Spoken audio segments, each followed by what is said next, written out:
and it is going to be Dovizioso that holds on for second place, with Danilo Petrucci in third.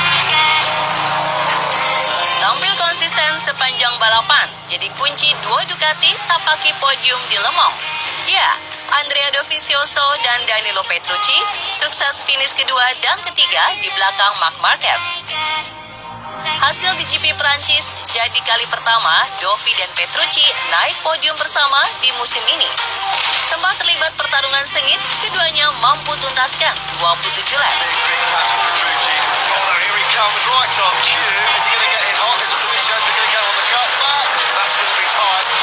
Yeah, a bit too difficult to thinking about the victory.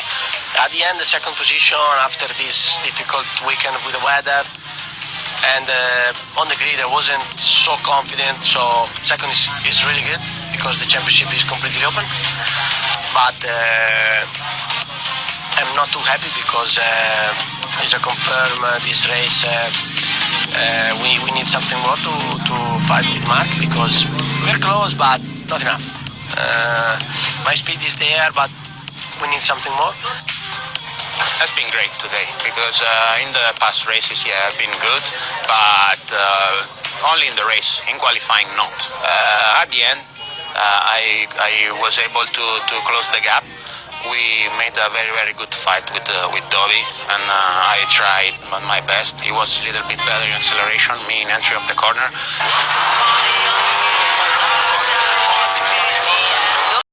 Bisa leluasa maksimalkan kuda besi miliknya. Namun dia butuh peningkatan dari tim agar tunggangannya lebih cepat. Hal senada juga diungkapkan Petrucci yang tunjukkan performa terbaiknya dengan maksimalkan akselerasi di tikungan. Dia mampu dekatkan catatan waktunya dengan Dovi yang terpaut 2,142 detik.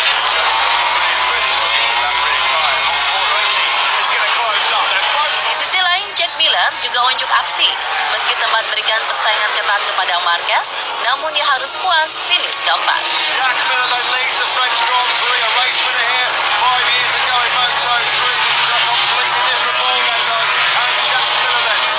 Is a really complete circuit because we have, for example, the first corner that is really fast, but also in the last part of the track a slow corner and changing direction. So it's a bit on contrast these two things for the bike because we need the stability on the first part. Keberhasilan Ducati di Le Mans tak terlepas dari settingan Desmosedici GP19 dan pemilihan ban yang tepat. Kondisi aspal Bugatti yang kering nyatanya cocok dengan penggunaan ban soft. Akselerasi tunggangan Dovi dan Petrucci berhasil ciptakan cornering speed di GP Prancis. Performa Ducati menjadi ancaman serius bagi pabrikan lainnya. Ducati mampu catatkan konsistensi di 5 seri awal. Terbukti Dovi raih podium di Qatar, Argentina, dan Prancis. Sedangkan Petrucci akhirnya pecah telur dengan cicipi podium di Le Mans setelah ia selalu finish 6 besar di 4 seri. Lantas bagaimana kelanjutan performa tim pabrikan Italia di seri Mugello mendatang? Patut dinanti GP Mania.